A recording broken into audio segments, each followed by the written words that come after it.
Okay, I'm starting to record the webinar. Yes. Hello, everyone.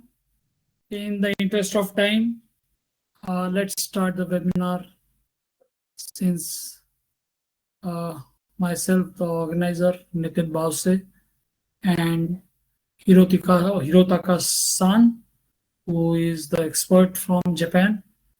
Both of us are available. I would want you guys to just raise a hand or thumbs up if you are able to hear properly, just as a confirmation.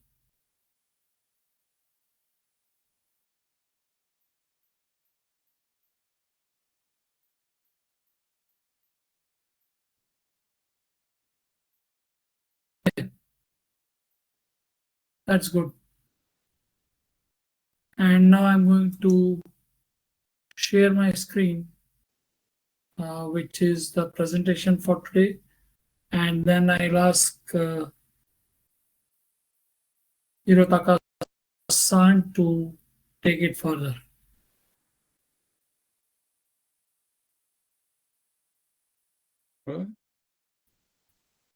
Nitin-san, can you share my slides on screen?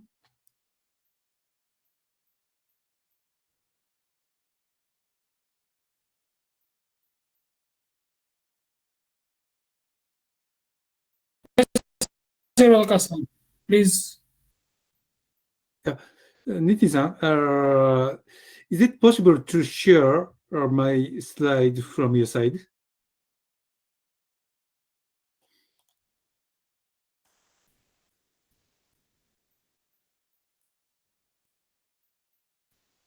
Please.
Thank you very much.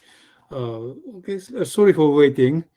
Good afternoon, everyone, and welcome to the second session of our Rieki-ng Japan webinar series. For today, we are diving deep into one of the most crucial aspects of doing business with Japanese companies, understanding the unique business culture and the decision-making process. My name is Hirotaka Mizutani, a management consultant to support building business between India and Japan, and I'm very excited to guide you through what I believe will be a transformative session for anyone looking to build successful partnership with Japanese organizations. Today's session is all about gaining practical insights that you can apply immediately in your business interactions with Japanese companies. Next slide, please.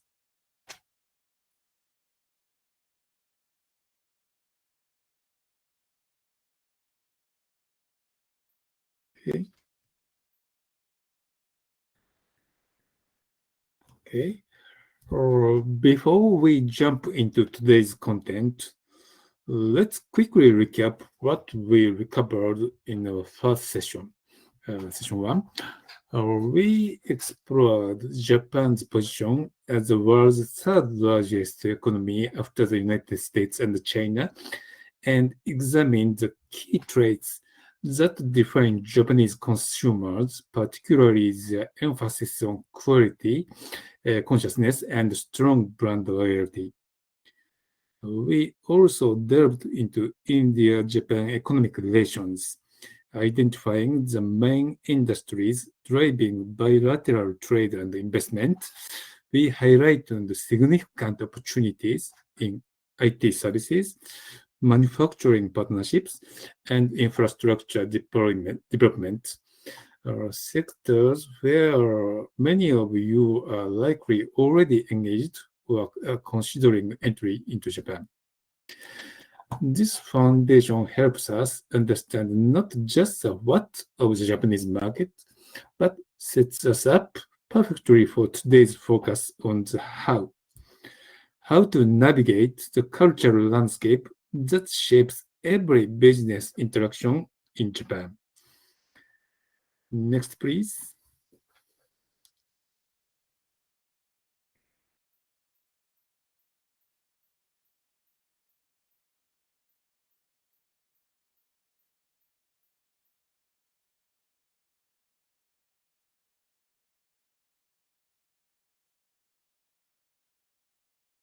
Okay.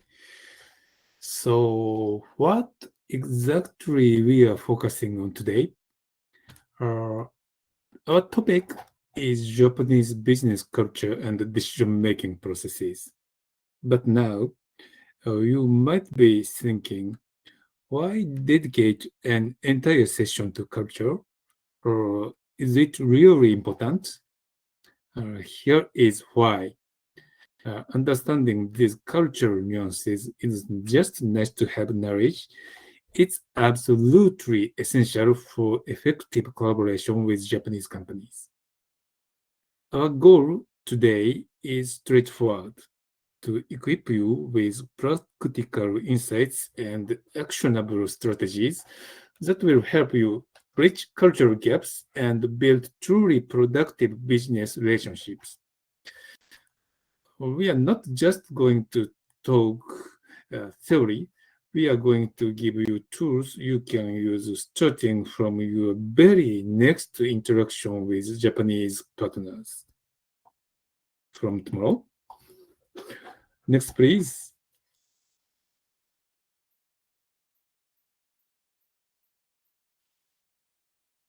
Okay, let me outline our three key objectives for today's session.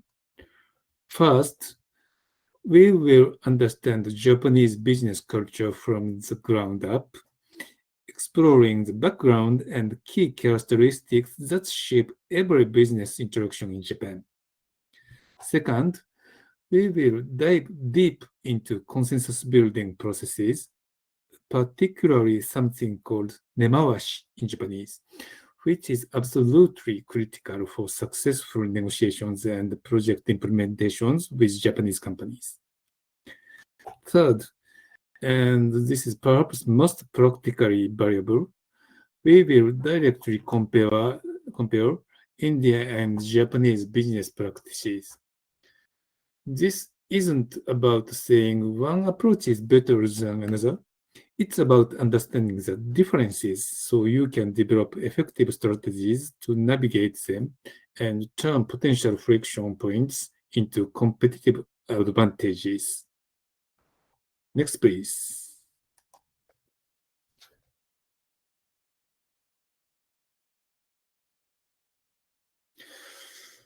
Let's start with the foundation, the core cultural values that drive Japanese business behavior.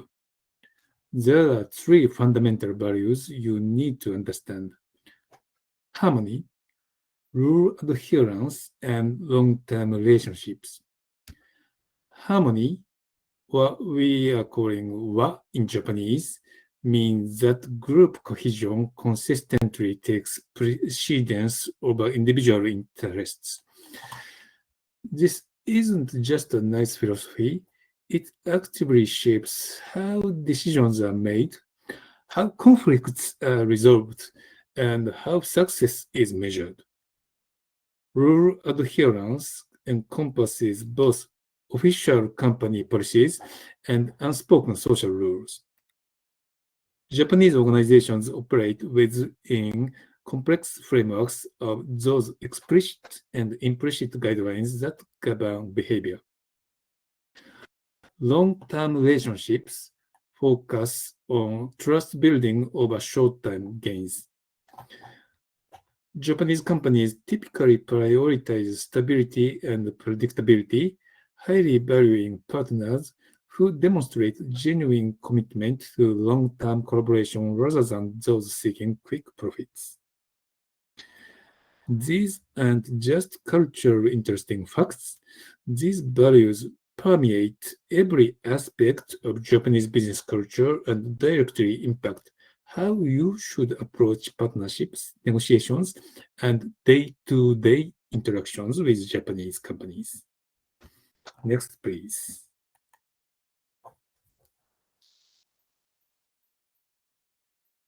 Okay.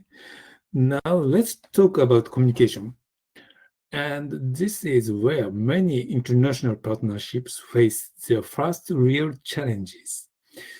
Japanese communication style has three key characteristics that are fundamentally different from what many of you are used to. First is indirect and nuanced communication. Japanese people often rely on subtle cues rather than explicit statements. Here is a critical point. When the Japanese colleague says yes, they might be indicating just understanding rather than agreement. Learning to interpret these nuances is absolutely essential for effective communication. Second is the concept of honne versus tatemae in Japanese. Honne represents true feelings, while tatemae is a public stance. This represents the distinction between private thoughts and public expression. This duality helps maintain harmony, but can be extremely challenging for those of you accustomed to more direct communication styles. Third is reading the air or atmosphere, or 空気を読む in Japanese. This is a highly valued ability to sense the mood and unspoken feelings in a room. Nonverbal cues, silence, and context often carry more meaning than the actual words being spoken. This skill is crucial for anyone wanting to truly connect with Japanese partners, but very difficult. Next, please. Okay. Japan is what we call high context culture, maybe one of the highest context culture in the world, which has four key implications for how you communicate and build relationships. Background knowledge forms the foundation of communication. There's an assumption of shared understanding of history, traditions, and social norms.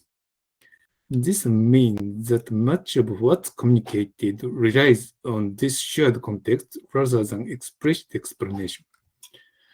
Non-verbal communication carries enormous weight. Body language, or facial expression, and even silence convey significant meaning, often more than the words themselves. Saving face, preserving dignity, and avoiding public embarrassment is absolutely paramount. This affects everything from how you give feedback to how you handle disagreements.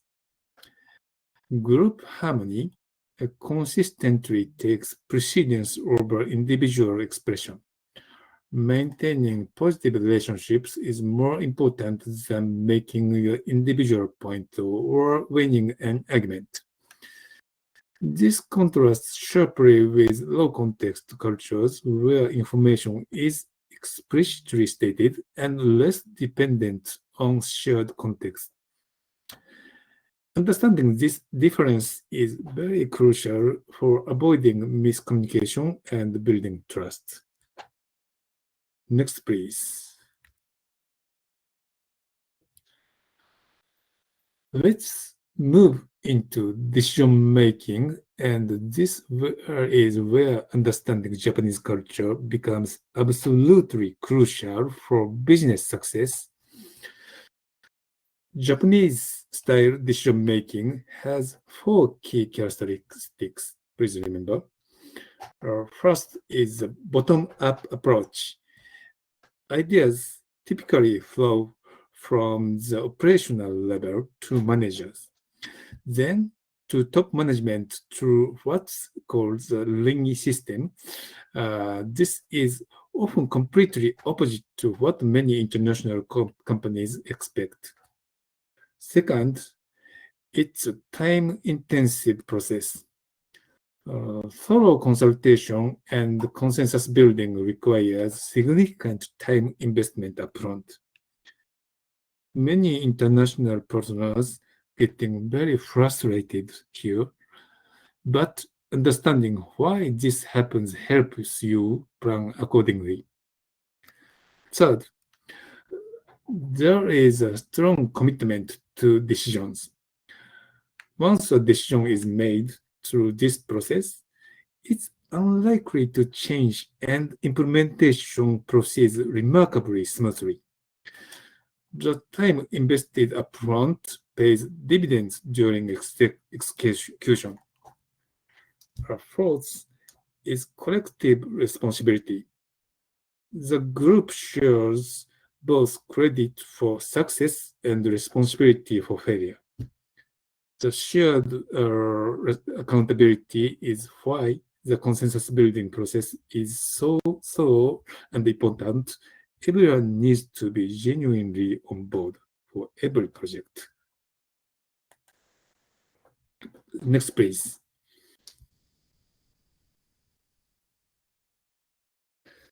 Okay, now I'm talking about the terminology nemawashi.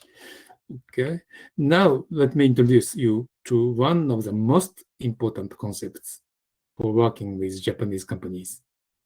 Again, nemawashi. The word literally means going around the roots, like preparing a tree for transplant by carefully working the soil around its roots. In business, nemawashi involves three key steps. First, informal discussions, having private conversations with stakeholders, maybe lunch or dinners is this process, before any formal meetings. Second, building support, securing agreement, and buy-in through these individual conversations with stakeholders. Finally, third, formal approval, which becomes the official endorsements of decisions actually that have already been essentially agreed upon in the nemawashi process.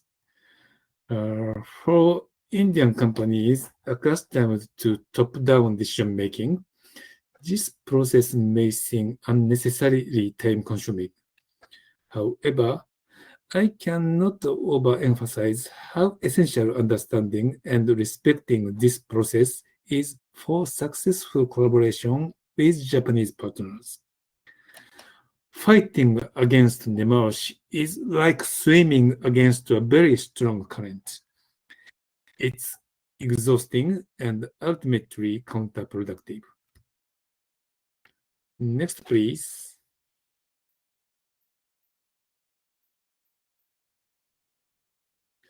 Okay. You might be wondering now, why is the consensus building so important to Japanese companies? There are four compelling reasons. First, it maintains harmony or wa by preventing conflicts and preserving group cohesion. When all voices are heard in the process, there is less likelihood to resistance or conflict later. Second, it ensures alignment by getting everyone genuinely on the same page, which results in much smoother implementation than you might expect given the lengthy decision process. Third, it builds commitment by creating strong buy-in and cooperation once a decision is finalized. People support what they help create by themselves. Fourth, it reduces risk by minimizing unforeseen problems. Thorough consultation.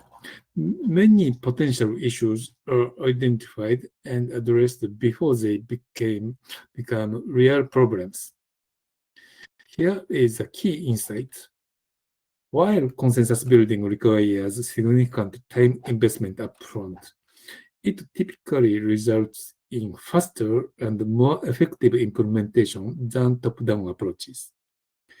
The thorough consultation process is an investment that pays dividends during execution. Next, please.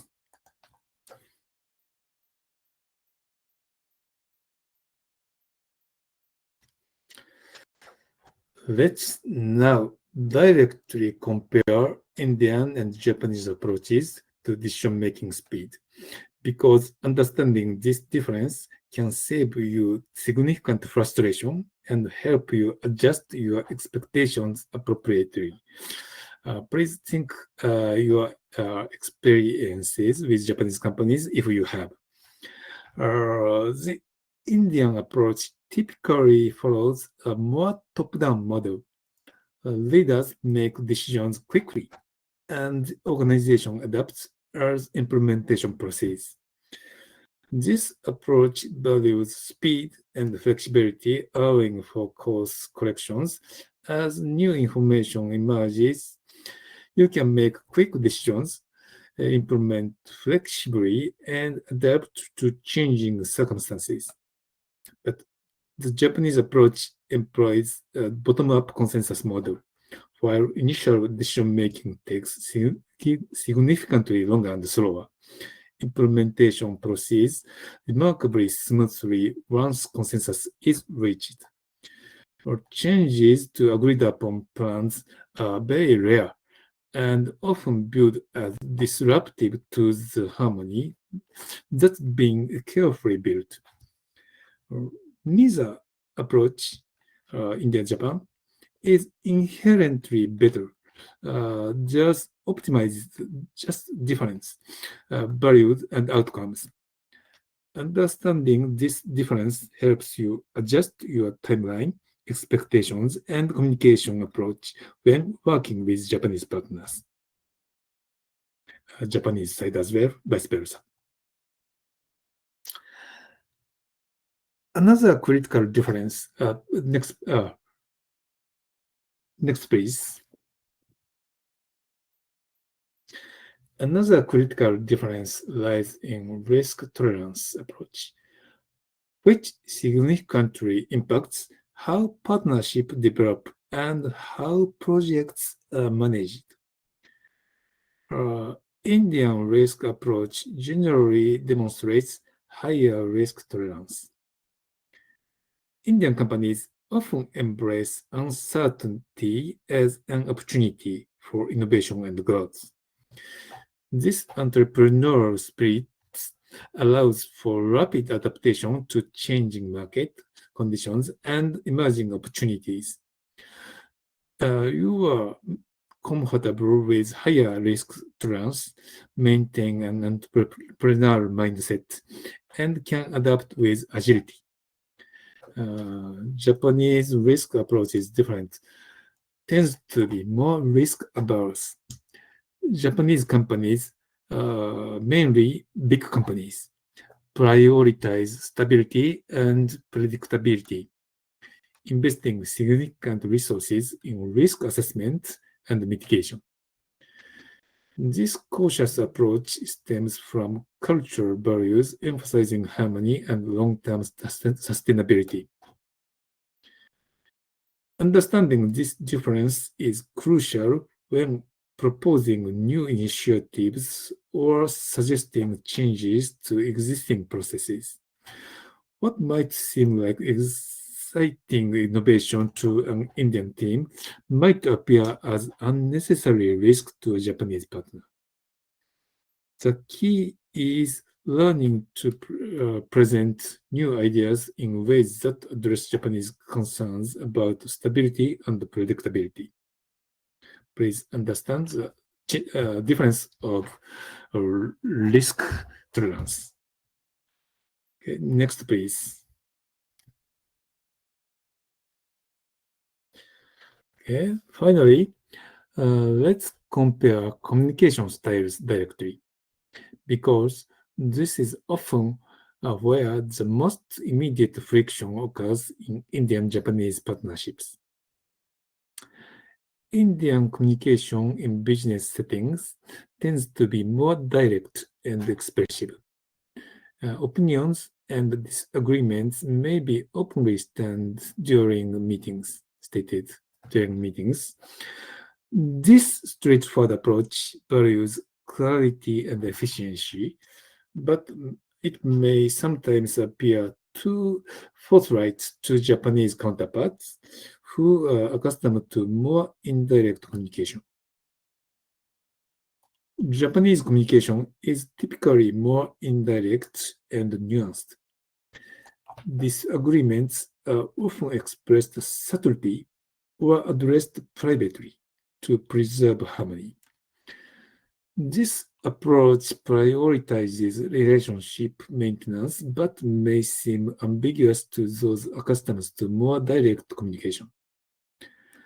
The key here isn't to completely change your communication style, not necessarily to change, but to develop cultural intelligence, the ability to adjust your approach based on your audience and the situation.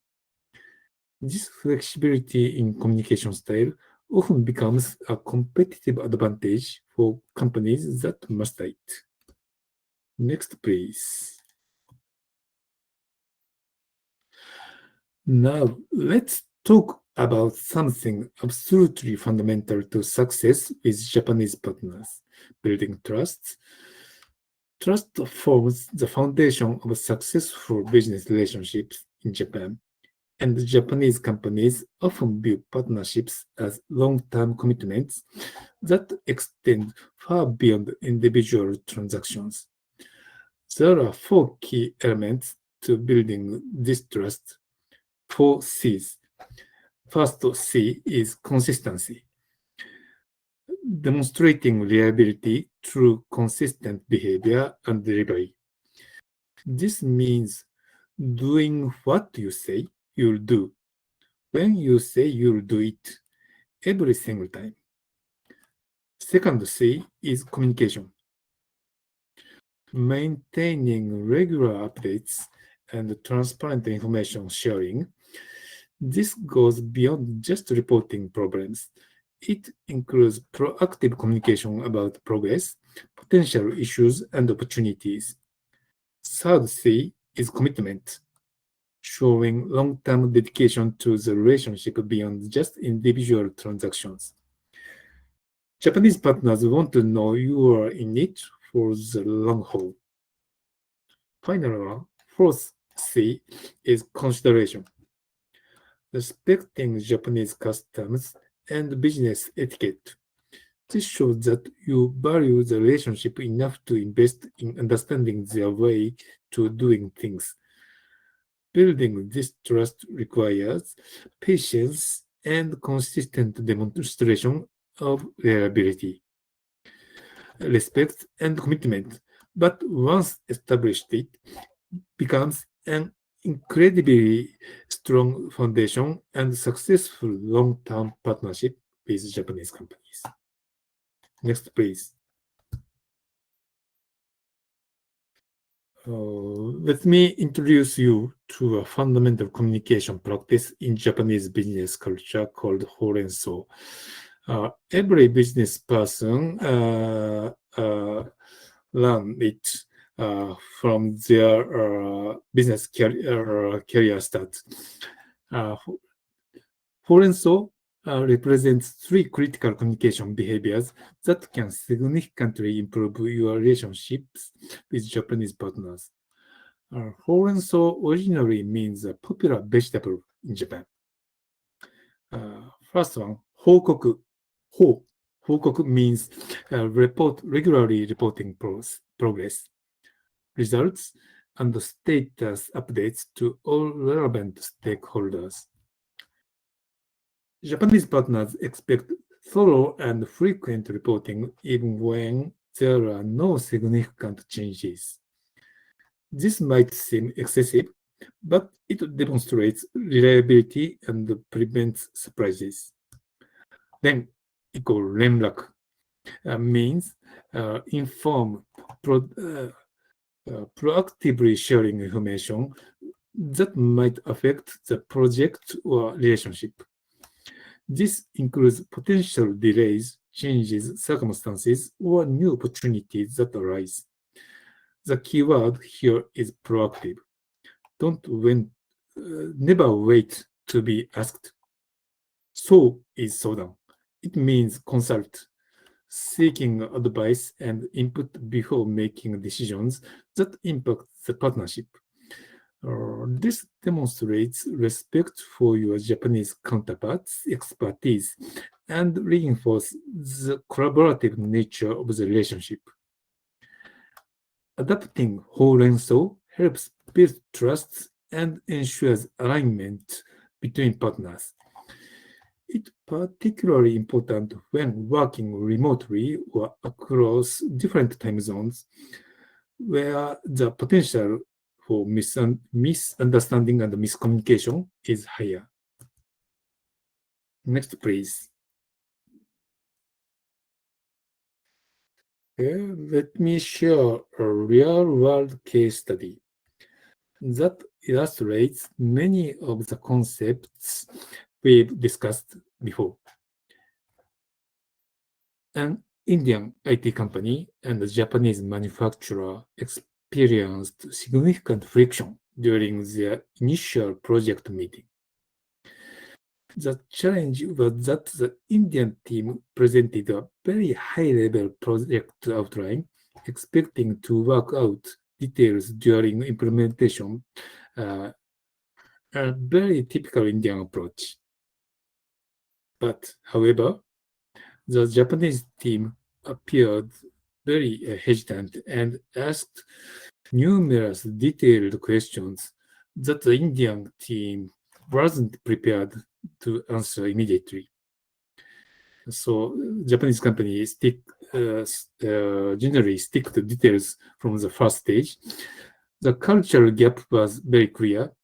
The Indian approach favored flexibility and iterative development, comfortable with agreeing on the big picture first and figuring out details later. But Japanese side needed comprehensive information upfront to conduct proper nemawashi and secure internal buy-in and consensus from all stakeholders from the beginning. The solution came when the Indian company learned to provide much more detailed specifications before formal meetings and conduct preliminary discussions with key Japanese stakeholders. This allowed the Japanese team to complete their internal consensus building process. The result was smoother project in initiation and implementation. The extra preparation time was more than compensated by the reduced friction and faster execution once the project began. Okay, next, please. Okay. Here is another critical case study about expressing disagreement, something that can make or break partnerships. The situation occurred during a joint project development meeting when an Indian engineer directly pointed out flaws in the design proposed by the Japanese team.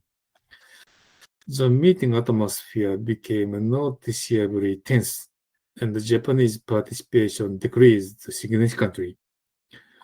The analysis revealed that direct expression of disagreement in a public setting caused Japanese team members to lose face. In Japanese culture, public criticism can damage relationships and disrupt group harmony, even when the criticism is technically correct and well-intentioned. The solution involved the Indian company adopting a new approach, scheduling one-on-one or small group discussions to address concerns privately before larger meetings, using more indirect language when suggesting alternatives, and focusing on positive aspects before mentioning areas for improvement. The result was dramatically improved communication and raised both teams feeling respected and heard. The Japanese team became more receptive to feedback, and the overall collaboration became significantly more productive between them. Next, please. Okay. Okay. Now I covered today's contents. Okay. Please. I think we don't have enough time to have a group discussion this today, but please bring back the topic to consider how you can communicate with Japanese companies. Okay. And if you have questions, please don't hesitate to ask, and I will answer for each question. And if you are okay, please share your experience with and your challenges for every participant. It will be a peer learning. Our goal is here is to provide actionable strategies you can implement immediately, not just theoretical knowledge. Also, please engage to do something from today to communicate with Japanese companies for your successful business in Japan. Okay. Next slide, Okay. please. Okay. Okay. Yeah, Thank I you. think we are good for now, Hirotaka-san. I call Hirotaka-san as Hiro quite often, so that is what everyone should be knowing. Just call Right. me Hiro, please. Thank you. Yeah. All right. Thank you, everyone. Thanks for joining, and we'll see you next time. Thank you. Bye.